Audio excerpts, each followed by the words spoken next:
Fala pessoal, Dorival aqui e nós estamos em mais uma playlist sobre alimentos e alimentação dos animais domésticos. Continuando com o tema de métodos de análise de alimentos. Nós vamos utilizar, para mediar nossa aprendizagem, o PBL, que é a aprendizagem baseada em problemas. Vamos ao problema? Você estava acompanhando a determinação do extrato etéreo pelo método de Soxhlet em um laboratório de bromatologia e verificou uma diferença na coloração do hexano utilizado durante a extração.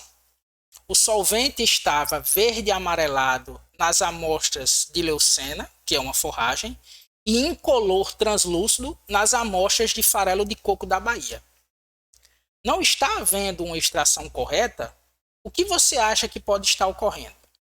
Então, pessoal, esse problema ele trabalha o método de extração de lipídios totais ou gordura bruta, né, pelo método de Soxhlet, e ele identificou diferença na coloração do hexano, que é o solvente apolar utilizado durante o processo de extração, né, do refluxo, da condensação dessas amostras no aparelho do tipo Soxhlet. Então vamos lá. O que é que a gente precisa lembrar sobre esses aspectos? Em relação à determinação do método de extrato etéreo. Então, o que é o extrato etéreo? Né? Esse método empírico de determinação de substâncias solventes, de substâncias solúveis em solventes apolares. Todas as substâncias que são solúveis em solventes apolares, elas são quantificadas ao final do processo de determinação de extrato etéreo. Se a gente for lá para o método da OAC, ele fala de tempo e de quantidade de gotas por minuto ou por segundo para a determinação de gordura, que varia de 2 horas até 12 horas, dependendo da intensidade e do número de gotas caindo lá nesse solvente. Então, como aqui a gente está trabalhando já o que foi abordado na playlist de alimentos, então você já deve saber como o método de extrato etéreo é feito, e aqui a gente vai só problematizar algumas questões que ocorrem na intercorrência do laboratório. No caso do extrato etéreo especificamente, ele vai quantificar, né, ele vai solubilizar das amostras todas as substâncias que são apolares. Essa solubilização ela ocorre em maior ou menor intensidade dependendo do tipo de solvente utilizado. Geralmente se utiliza o éter de petróleo, o éter dietílico e o hexano, normalmente no método de extração Soxhlet e Goldfish, né, que são métodos a frio de extração que utiliza para a determinação do extrato etéreo ou da gordura bruta. Existem várias substâncias que são solúveis em solventes apolares, mas que não são utilizadas como fonte de energia por parte dos animais. Deixa eu ser mais específico. Os lipídios, né, eles são um grupo heterogêneo de substâncias. E a única característica que une todos os lipídios é que eles são insolúveis em água e solúveis em solventes apolares. Mas existe a natureza dos lipídios é bastante heterogênea. Nós temos o grupo dos esfingolipídios, nós temos o grupo dos cerídeos, nós temos o grupo dos triglicerídeos, nós temos o grupo dos fosfolipídios, que todos são substâncias que, apesar de serem apolares, dividirem essa característica físico-química, elas apresentam características de natureza bioquímica completamente diferente. E isso impacta na forma como essas substâncias são utilizadas como nutrientes. Isso é verdadeiro no caso dos triglicerídeos. Os triglicerídeos, ou triacilgliceróis, são os principais lipídios que são utilizados como fonte de energia por parte dos animais, né? Então, esses triglicerídeos eles são utilizados como fonte de energia pelos animais e esses materiais eles são apolares e, portanto, são extraídos pelos solventes apolares utilizados na determinação do extrato etéreo. Qual o problema? É que não existe uma extração apenas de triglicerídeos. E isso gera um erro analítico, um viés nessa análise problemático para a gente aplicar em um conceito nutricional. Por quê, pessoal? Dependendo do tipo de análise, né, do tipo de material a ser analisado, esse viés ele pode ser maior ou menor.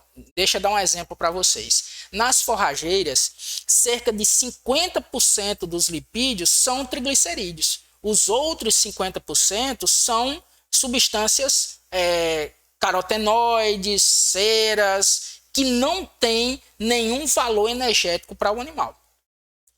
E o que o extrato etéreo tem a ver com energia? É porque o extrato etéreo é uma fração que representa a gordura dos alimentos e entra, né, nos cálculos do extrativo não nitrogenado, entra nos cálculos do nutrientes digestíveis totais e entra inclusive nas equações medidoras lá da energia, da densidade energética das dietas.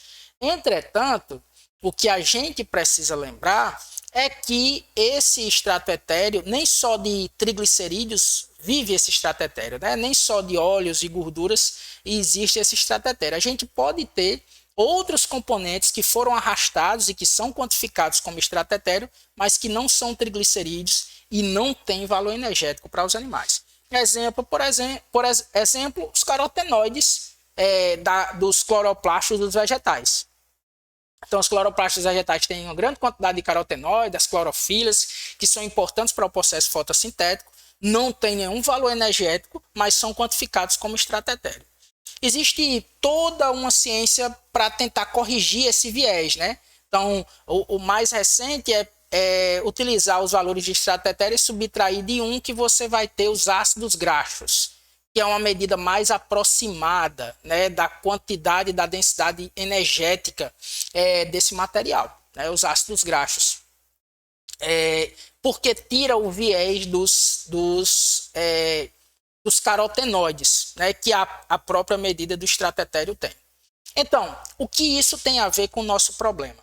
Pessoal, nós estamos tratando da leucena, que é uma forragem, tá certo? E a leucena, por ser uma forragem, tem uma grande quantidade de carotenoides. Não só forrageiras têm carotenoides, mas a leucena especificamente tem uma grande quantidade de carotenoides, já que se utiliza as folhas, e essas folhas têm cloroplastos, e nesses cloroplastos a gente tem uma grande quantidade de clorofila.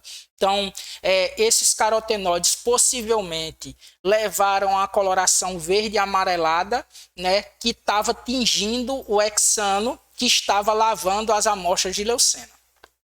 Por outro lado, na amostra de coco da Bahia, nós não temos carotenoides ou carotenoides suficientes para que a gente nós tivéssemos um tingimento do hexano que estava lavando as amostras de coco da Bahia. Então, nós tínhamos ácidos graxos. Na realidade, o teor de gordura do farelo de coco da Bahia é até mais alto do que o de leucena. Então, o teor de gordura bruta e de extrato etéreo seria maior, só que não dava para que a gente identificasse esses ácidos graxos colorando, porque não tinha, repito, substâncias que gerassem cor, como é o caso dos carotenoides, que são tão presentes na leucena, né, mas são ausentes no farelo de coco da Bahia.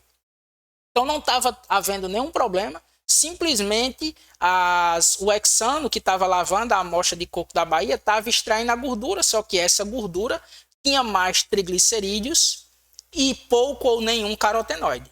Enquanto que o hexano que estava lavando a leucena também estava extraindo os lipídios, só que dentro dos lipídios da leucena eu tinha uma quantidade relativamente alta de carotenoides que estava colorando o hexano, né? Então estava sendo extraído porque é gordura, porque é apolar, mas ele estava colorando lá o solvente. Pessoal, eu espero que tenha ficado claro para vocês. Caso vocês tenham alguma dúvida, algum comentário a fazer, por favor, comente aqui embaixo. Vai ser um prazer conversar com vocês. Obrigado.